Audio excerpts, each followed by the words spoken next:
Molweni bethuna, mandiphinde ndinamkele kwincwadi yethu ethi Nyana wam, Nyana wam. Namhlanje sizawufunda ngesahluko sesibini esithi Kumfula wethunzi lokufa. Kumntu wonke ongakhange asifumane isifundo sethu sokuqala sesahluko esithi Ngubani nalo, khawuleza uleqe kwitshaneli yethu apho uzofika ufumane ii-playlist ezimbini. Incwadi yokuqala ethi Inkawu edliwe lile nencwadi yesibini ethi Nyana wam, Nyana wam. Uze ke mfundi ukhethe leyo niyenzayo esikolweni ngokumiselwe ngootitshala benu. Masithezele emnxebeni. Kumfula wethunzi lokufa. Ukusuka esikolweni ezazulwana imoto yaya kutshona kwafika izolo. Into eyalandelayo yintsholo yezililo eyatsho yafunquka yonke ilali ukuya kutshona khona, icinga ukuba ikho into ehlileyo. Singatsho isililo elalini wonke umntu ucinga ngomphanga. Yaba seso ke ebantwini nangayo le mini. Kodwa bafika bafumanisa ukuba namhlanje akunjalo, eziinyembezi zezovuyo. Wonke umntu ofikayo wafika weva eso simbonono sinye sikaFikizolo ekhwaza esithi, Nyana wam, Nyana wam. Masikhe sililande eli bali lalo chwenene umfundisi ukuba lisuka phi na. Ingaba wazalwa engumfundisi na? Impendulo ithi hayi. Ukuze kufika kweli nqanaba akulo ibe yimigudu namahla ndinyuka, abantu abaninzi esiza kuva ngabo apha ebalini. Omnye wabo bantu nguFikizolo lo namhla simva ebhomboloza ekhwaza esithi, Nyana wam, Nyana wam. Abanye ke sobuya sive ngabo ngokuhamba nebali. Aba afika nabo ngale mini kwaFikizolo uThole inkosikazi yakhe uThozama. Nguye lo wayebezigquma efuna kungabonwa ngutitshala uZolile. Ibali likaThole libali elide kakhulu, esingathi siliqala ekuzalweni kwakhe singabi nakho ukuligqiba. Maninzi amabali abaliswa ngayo kodwa kuwo ewonke alikho elimasikizi njengolokuvakala kwakhe ukuba ukhe wabonwa edolophini eGcuwa ehamba neentwana ezimbini zalapha elalini ezazulwana, uThemba noSonwabo. Kodwa akaze aze kufika ekhaya kwafunwa kwancanywa. Suka kunjalo kwavakala umhlola ukuba naku kufunyenwe iintloko ezintlanu zabantu betyiwe zingonyama kuloo mahlathi aseNice. Kwezo ntloko kwafumaniseka ukuba ezimbini zezikaThemba noSonwabo ayaze ifumaneke ekaThole. Iintwazana ezimbini ezazimbonile uThole eGcuwa zaziqinisekile ukuba zibone yena ingena noThemba noSonwabo emotweni. Ngenene zazibona yena. Ibali lethu ngaye liqala ngayo le mini yabonwa ingena emotweni. Bakuba bengenile emotweni wayibasela umfo imoto yakhe ukuya kuqabela kundabakazi. Bathe xa bagqitha kundabakazi wavakala uThemba esithi, madoda sesifile, masife ke. Watsho ekhupha eso sichenene sasisele kuloo mngxuwa usele ekhayeni. Itakum ite kuwe, watsho ewanunusa ngamanye amadoda emotweni, engamtsibi uThole kobo bunjalo bakhe. Uthe akugqiba walikhupha ngefestile iphanga eligibisela. Lavakala lisitsho lisithi hoyi, hoyi, hoyi, walakahla. Awu, yatsho madoda yathi, ho, ndinigqibile. Inyanisile isigqibile ayixoki. Watsho uThemba ehleka, eqikileka ngomhlana emotweni. Wathi ukuba awathethela amazwi wasothula isikhalo uThole watsho ngesikhalo esirharha esatsho kothuka wonke umntu emotweni. Awu, itheni nale ndoda madoda yanofefe? Wabuza umqhubi wemoto. Faka amafutha mqhubi, ubethwa bubo, akukho nento le. Budala utywala bobe 1815. NguJonoka nam kuphela owabehlulayo. Uthi iyaxoka le bhotile xa isithi imgqibile, watsho uThemba ehleka. Bahleka bonke abantu emotweni bengamnanzi nganto uThole nesikhalo sakhe. Uthe esabhomboloza njalo wahlabela ingoma uThemba. Indindlela esiyihambayo, indindlela esiyihambayo, watsho uYesu kubafundi bakhe, indindlela esiyihambayo. Bangenelela bonke abantu ababesemotweni engomeni batsho ngentlokomo eyatsho wathabatha unyawo uThole ukukhala. Suka wanga ngumntu lo ungenwe lugezo. Kwathi kuba kuloo ndlela ivelela inciba saye sibalasele isikhalo. Kwathi kuba kuloo ndlela ivelela inciba saye sibalasele isikhalo. Kuthe kulapho woyika umqhubi wemoto wavakala esithi, hayi madoda khandizame ukumthuthuzela. Ngolu hlobo uza kundibizela amahashe ndingenambona. Akayi kulunga siyiwele inciba esenza esi simbonono uye kusenzela umkhokha konungqayi. Kwanyanzeleka ukuba mayikhe imiswe imoto kuzanywe ukuba athuthuzelwe kunzima umntu engavumi kuzola. Kwade ekugqibeleni wabonakala esoyisakala elala. Elele njalo wamana ukuhlala ahlale atsho ngesibuhlungu isinqala. Wayesithi akusitsho esi sinqala ahleke ade aqikeleke uThemba umve esithi, "Kungani na mphefumlo ukuba uxhalabe ungabi nakuzola? Ukuba kukho umntu owayeqaqadekile ebantwini andikholwa ukuba ukho wayefana noThemba. Lo mntu eqaqadekile nje uyasazi isibhalo, uthetha kube kabini acaphule kuso. Hayi khona ngaloo mini wayengathi umbona ntoni na nje uThole. Elele njalo wayehlala ahlale amana ukusuka amadlu amwe ngentsini umve esithi, "Unakho na ukuhamba emalahleni uze ungatshi? Unakho na ukusela utywala mhlobo wam uze ungangxeli?" Elele njalo umfo wasemakwayeni kwabakho amaxesha ukuba ububone ubuso bakhe buzele uncumo engathi ujonge uThemba uyathetha ngentliziyo uthi, "Ungandivuyeleli lutshaba lwam, ndakuwa ndize ndivuke. Ungandivuyeleli lutshaba lwam, ndakuwa ndize ndivuke." Okwakulala waya kuqabuka kusuku lwesibini ekulokishi angayaziyo, awathi akubuza wathi umntu ophendulayo kukwaZakhele eBhayi. Yamkhathaza kakhulu into yokuzibona sele seBhayi engaqondanga ejika edolophini eGcuwa engafikanga kokwabo. Ehleli kuloo ndlu wazibona sele kuyo eyedwa wavakala ezisola ngesenzo sakhe sokusela utywala ebuqalekisa utywala. Ecinga njalo wakhumbula amazwi athile ayethethwa kuye usephupheni engazi ukuba ayethethwa ngubani na kuloo phupha lakhe. "Unakho na ukuhamba emalahleni uze ungatshi?" Uthe esajika-jikana nengqondo ecinga ngaloo mazwi athi wayewaphupha wangena uThemba noSonwabo. Kwangena abantu ekucaca ukuba balazi nomthungo eBhayi. Bangena sebengqabavu kade kucaca ukuba sebekhe bagqithwa yinto ngayo loo ntsasa. "Khanitsho madoda, ndize njani apha?" wabuza uThole engakhange abulise nokubulisa kwesi sibini. "Asazi nathi mfondini, yile sifuna ukukhe siyibuze kuwe." "Sisi, khawuncede ngesitya mntakwethu," watsho uThemba ekhupha ibhotilana encinci yotywala epokothweni kucaca ukuba akayinanze nganto le ibuzwa nguThole. Yaguquza intokazi yayilapho yeza negilasi. Wayivula le bhotile uThemba wagalela wasela. Waphinda wagalela wagqithisa kuThole esithi, "Khawubambe ntangam uphozise amanxeba ayizolo." Uthi makawaphozise akatsho ukuthi makawathunuke. Wazilandula uThole esithi, "Uxolo madoda." Wamjonga umzuzwana uThemba ethe chu loo gilasi yotywala ngasokunene. Ngesemfene ethe chu loo bhotile wayephokoza kuyo engcangcazelisa izandla nentloko komntu onedumbe kuba babusebumgqibile utywala, selengxamele ukuba nedumbe. Uthe ethule njalo ejonge kuThole wabonakala enikena intloko esithi, "Kutheni mfo ngathi uyinkenenkene nje? Ubomi awubuqondi kakuhle? Ngoku ukhathazwe yile nto yokuzibona sowuseBhayi? Ukuba unjalo, akunakulunga kweli lizwe. Eli lizwe alifuni nkenenkene mfo wasemakhomanzini, lifuna amadoda.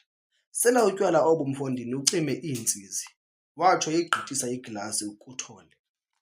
"Uxolo mfondini," watsho uThole elandula. Wamyeka uThemba basela noSonwabo. Bathe bakuyifinca bagqiba kolokuba kuyiwe edolophini. Bahamba bobathathu noThole, behla benyuka ngezitalato edolophini bebuka iimpahla ezivenkileni. Kwakungomgqibelo ezintsukwini kuzele kuyiloo nto abantu bephuma ngendlu yabo, yaye nemini izole kamnandi. Bathe koko kuhla benyuka balahlekana, wazibona sele ehamba yedwa uThole eMain Street. Ayizange imkhathaze into yokulahleka kwabo endaweni yoko yasuka yamvuyisa kuba wayekruhlule kukuthethela phezulu kukaThemba esenziwa yinto ayitye kusasa, engayityanga yena uThole. Wangena ephuma ke ezivenkileni eyedwa. Kwizinto ezaba nomtsalane kuye ngaloo mini lulonwabo lwabantu baseBhayi olwabetha waziva enqwenela ukunga angakhe asebenze apho uThole.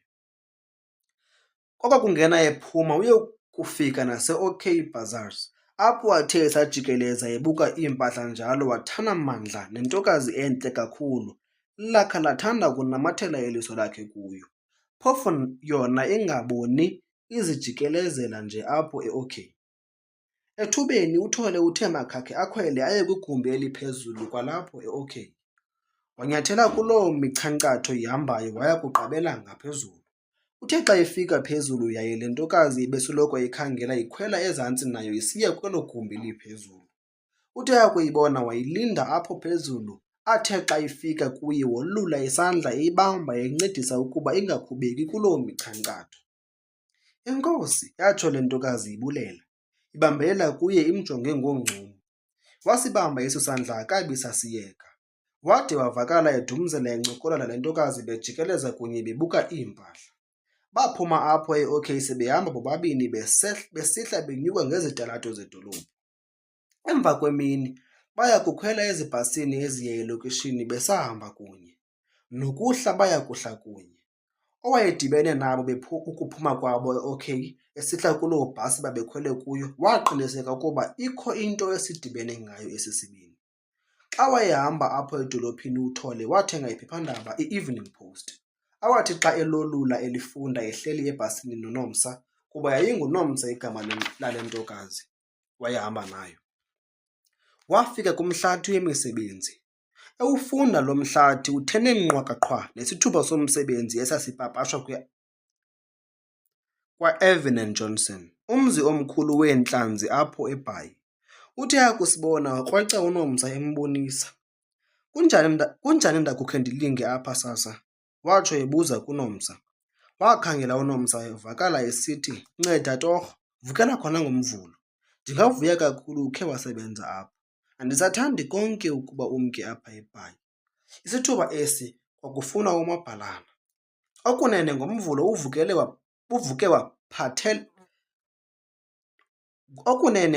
uvuke waphathelela kwa-Evan and Johnson uThole. Wafika ngentsimbi yesixhenxe sekuthe xhonkxosholo abantu abazokufuna umsebenzi. Uthe akuzula phakathi kwabo ezincokoncokolisa waphawula ukuba uninzi lwabantu ababelapho babeze kuqagela eso sithuba sasiphume kwi-Evening Post. "Kowu, namxakekisa ke madoda umlungu oza kuqeshela esi sithuba. Xa nisuka nibe baninzi kangaka nithi uza kukhetha njani?" watsho uThole encokolisa omnye umfo. "Akukho kunceda mfondini, sonke silapha nje ikati ilele eziko. Inxele likakhetsekile lisiphathele imbengwane," yatsho le ndoda eyincokola nayo. Uthe ekuncokoleni apho nale ndoda wabuza iofisi yomlungu omkhulu walapho kwa-Evan and Johnson. Wakhonjiswa enye yeeofisi ezikwigumbi eliphezulu. Uthe akuyibona wekhwitshiwe mka waya kumntu othengisa amaphepha okubhala apho wafike wathenga amaphepha nemvuluphu. Waziba wabhala ecela umsebenzi awubone kwiphephandaba i-Evening Post. Uthe ukuba ayigqibe wayisa ngokwakhe engathumeli mntu. Ekufikeni kwakhe esangweni kufune ukuba nzima, umgcini-sango engamvumeli ukuba angene, embuza intaphane yemibuzo. Wachaza ukuba ungumsebenzi kwalapho eBhayi uthunywe ngumlungu wakhe ukuba azise loo ncwadi kwingqonyela yalapho ayinike esandleni. "Kulungile, zisa apha loo ncwadi ndikusele," watsho umgcini-sango. "Mfondini, le ncwadi kuthiwe maze ndiyinike lo mlungu esandleni ngokwam. Kutheni ndadibana nayo sawusithi mandiyizise kuwe, ufuna ukundonela umsebenzi? Ukuba ukuphela kwale nto uyithethayo yithi uyala ukuba ndingene kweli sango, ndijike ndiyokuxelela umlungu," watsho uThole kumgcini-sango. "Kulungile ke, ngena," watsho umgcini-sango emva kokukruthakhruthana ngentetho noThole kucaca ukuba noko akayiqondi le yokujika komntu othunywe ngumlungu, hleze imbizele amahashe engenambona. Wangena umfo omkhulu wenyuka waya kulaa ofisi ebekhonjiswe yona, wafika kunqendeve ingqonyela yomlungu ofake amagogolo awathi engena nje akathandabuza ukuba lo ngumnini-shishini, kungenjalo ngomphathiswa walo othembekileyo. Ufike wamnunusa ngale ncwadi wayeyibhalile. Yayifunda le ngqebirhu yathi yakugqiba yaguquka imjonga phantsi kwaloo magogolo yambuza imibuzo yamibini mithathu, wayiphendula ngaphandle kokuthandabuza.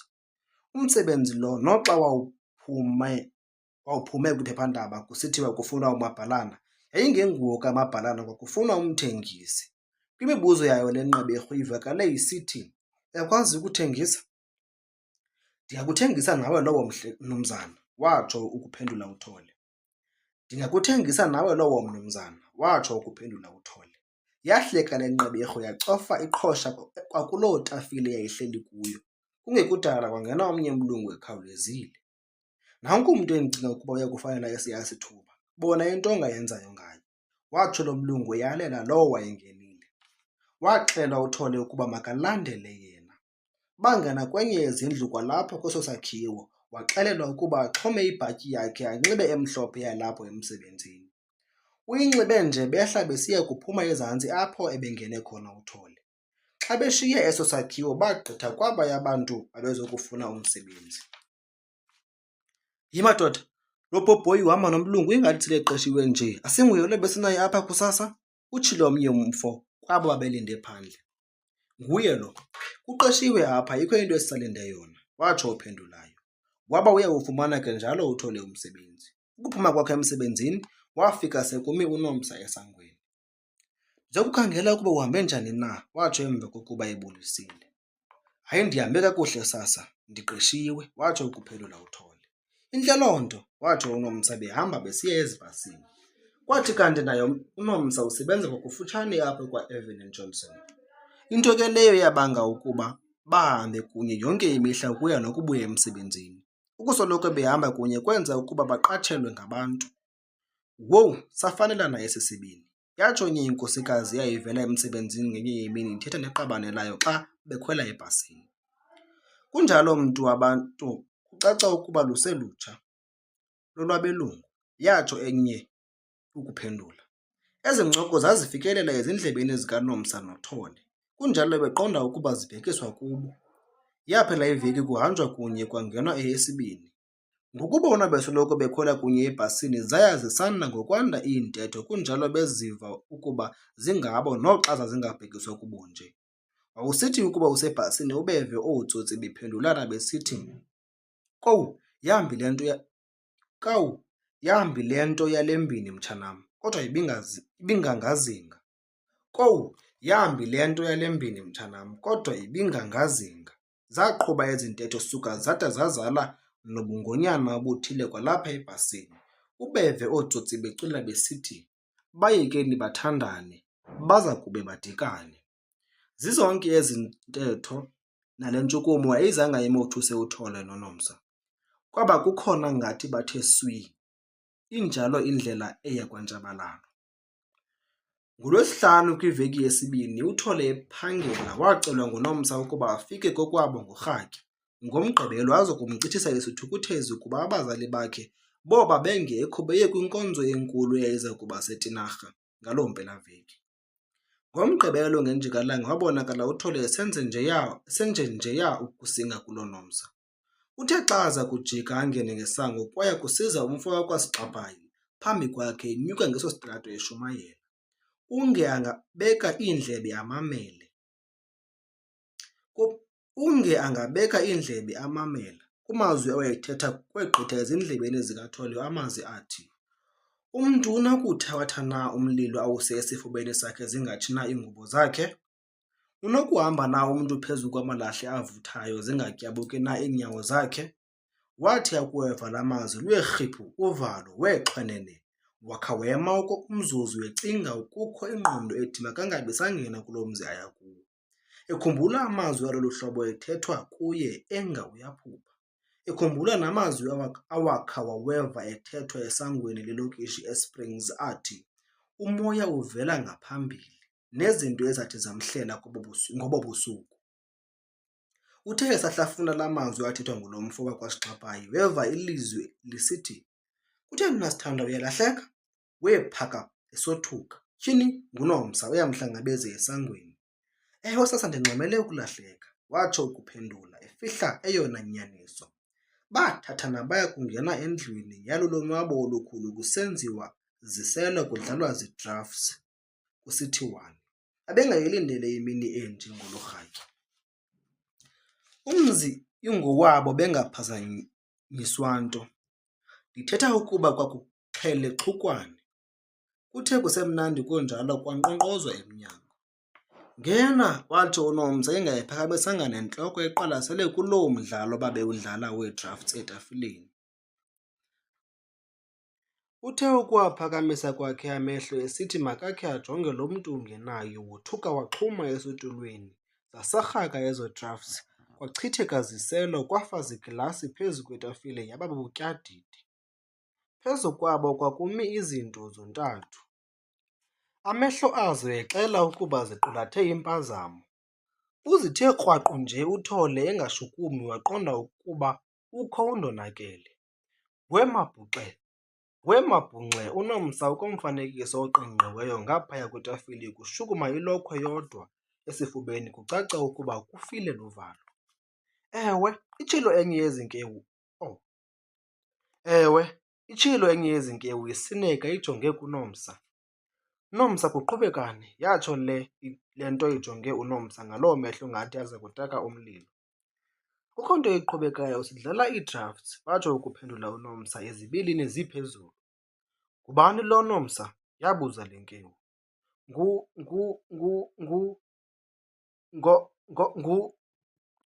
"Ngukhozi.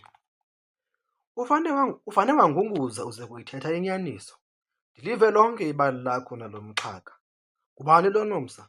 Uthe xa aqalayo ukuvula umlomo uNomsa yatsho impama, yatsho waya kuwa. Uthe xa avukayo yatsho ngesihlangu esifubeni yamkhaba waphola. Uthe xa athi balulu amehlo yamthi xhakamfu le nto entanyeni imtsala ngeelokhwe immisa ngeenyawo. Uthe isagxathazela njalo imbambile yalahla ngenqindi entlafunweni yamtsho waya kuthi tywaa phantsi yakha yamjonga. Walibona elisikizi lokubethwa kumntu obhinqileyo kangaka uThole waqonda ukuba kuza kuba nzima kuye. Kwakunzima nokuba anganqanda kuba kumi isibini phezu kwakhe ekucaca ukuba siqulathe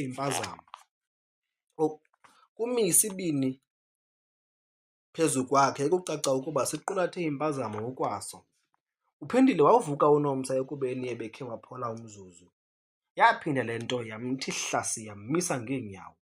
Imbambile njalo ngesokhohlo immayamise ngegumbi lendlu yakhupha ingcangula yemela ngasekunene yayivula ngamazinyo. Imizekeliso 6 verse 27 to 28 efundeka ngolu hlobo. Umntu unokuwuthabatha na umlilo awuse esifubeni sakhe zingathi na iingubo zakhe? Unokuhamba na umntu phezu kwamalahle avuthayo zingatyabuki na iinyawo zakhe? Kwathi makafihle amehlo uThole ekuyibona le mela eqonda ukuba umniniyo, ngokubona uhlobo ambethe ngalo uNomsa, wagqitha ivaliwe indlu yoxolo uza kuyisebenzisa. Wayiphakamisa wathi, "Nomsa! Bhujo!" watsho uNomsa esabela. Ufane wathi nyunyowu uza kuyithetha inyaniso. Ngubani lo? Ngomnye ubhuti uyintoni naye? Lo bhuti ndadibana naye okay kule veki iphelileyo. Wathi uyandithanda. Wandincekelela ndisala suka ndada ndamvuma nam. Uthe akuligqiba ibali lakhe uNomsa yayivala imela yayo le nto, yayifaka epokothweni yabuya yaza kuThole imyeka uNomsa. Ndoda, kubekwa yini apha?" yatsho le nto ibuza uThole. "Ndibekwa ziinyawo," watsho uThole ephakama ngokukhawuleza kucaca ukuba uzimisele ekubeni alwe. Uxolo aluyi kumnceda nto ukulucela, bayaziwa abantu boxolo, hayi lo. Uthe akuba atsho yatsho kakhulu le nto ngempama engalindele, yatsho ngebuhlungu impama eyatsho kwaphithizela imililo apha phambi kwakhe. Kuthe kusenjalo yatsho kakhulu ngenqindi kwedlwe, waqonda ukuba ndiyabethwa ngoku, alikho elinye icebo ngaphandle kokuba ndilwe.